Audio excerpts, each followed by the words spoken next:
At the risk of sounding like I'm making a New Year's resolution, I am feeling personally victimized by the amount of clutter in my house.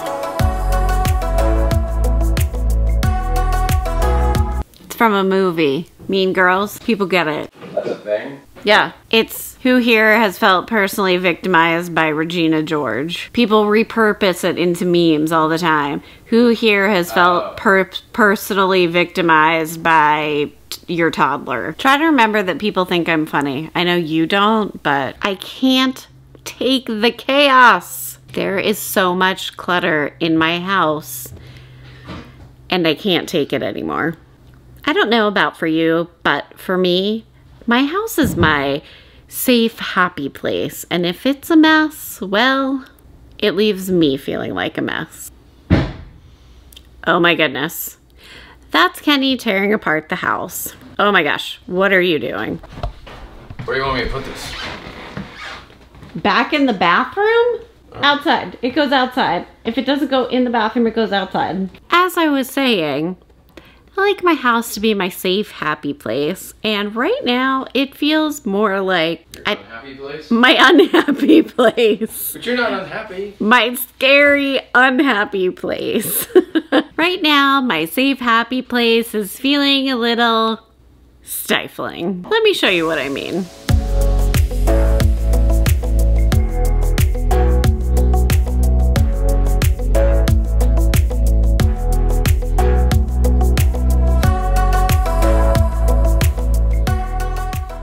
What is even happening in this cabinet?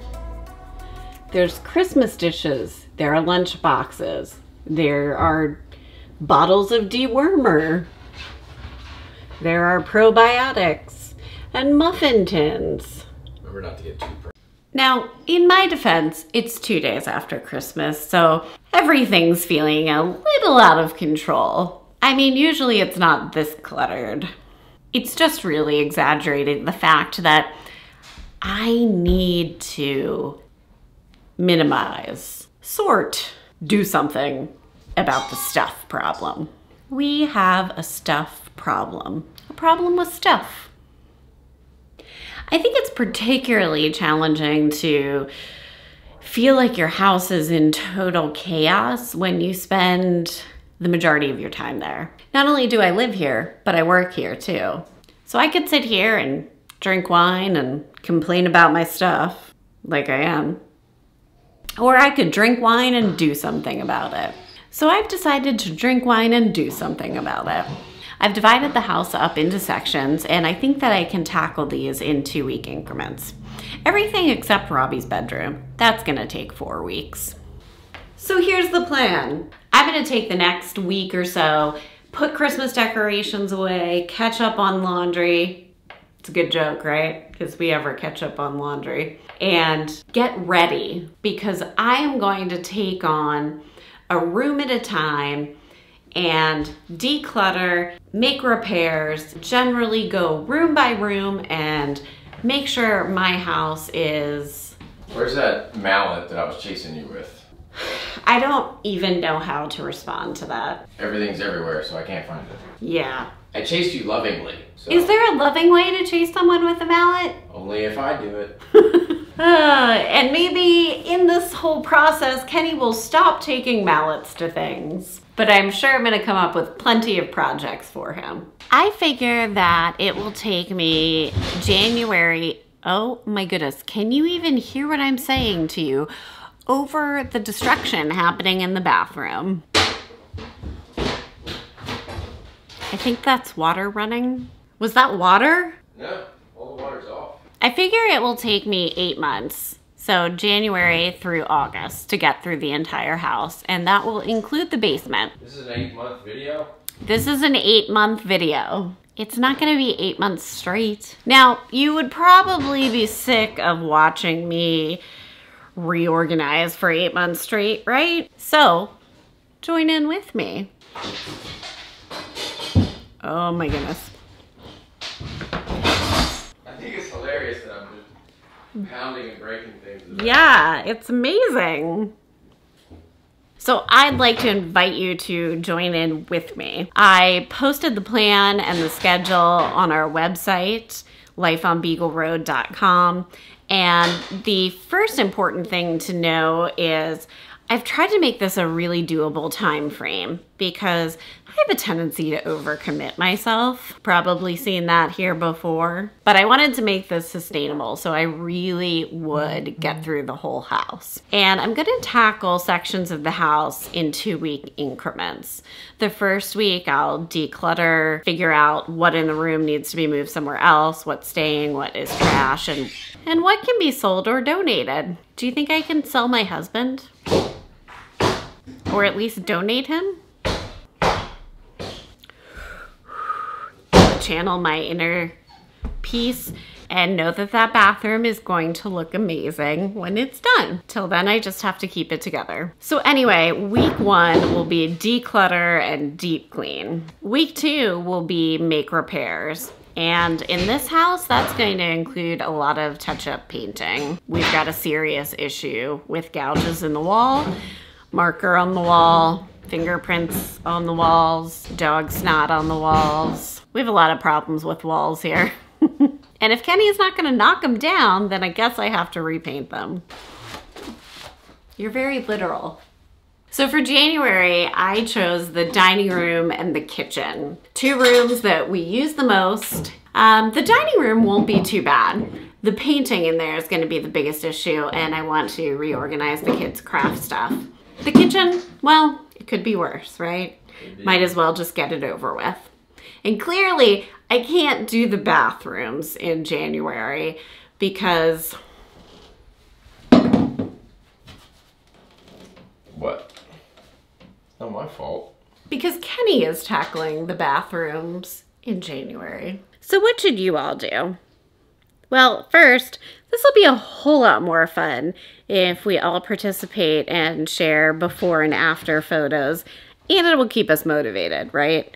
Like if I just said to myself at home or said to Kenny, you know, this is what I should do, probably wouldn't follow through on it.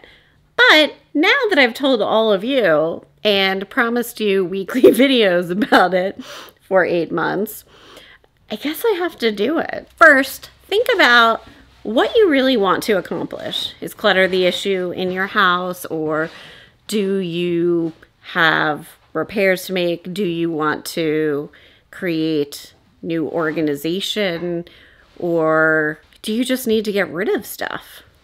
Do you want to sell things to go on a vacation? I'm definitely going to save all of the money that I make selling various things as I go through the house and see what we end up with. Maybe we can do something fun. But whatever your goal is, start with that in mind and think about what's really feasible for you.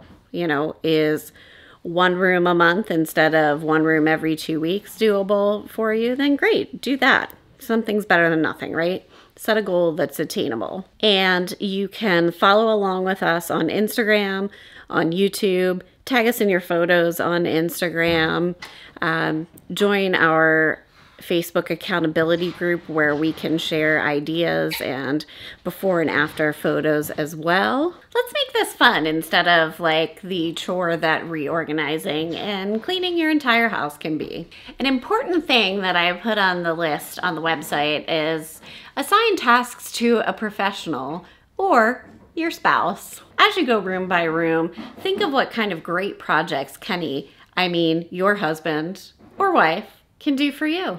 Like remodel the bathroom or make this fantastic coffee station. Remember when Kenny knocked down this wall?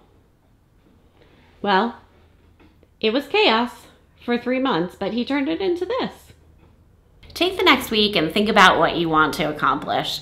Write down your plan, share it with us, and you get ready. Think about where you're gonna store things that you're trying to sell. Think about where you can donate items you no longer want. And my best recommendation is to get 4 containers. So as you go through things, you can divide them into keep, donate, sell, and move to another room. And then of course, have a trash bag. Definitely have a trash bag. So for a good laugh, before we get started, let me show you some other cluttery chaos around here.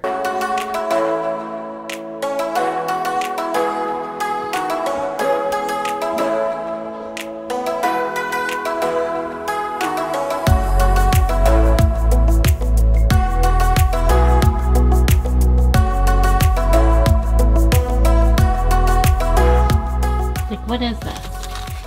There's some chicken electrolytes in here. What? Some chicken electrolytes. Safety manual of some sort.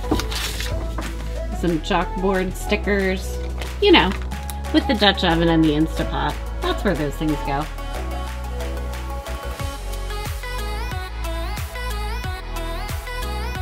I mean, I do maintain that closets are literally for shoving stuff inside.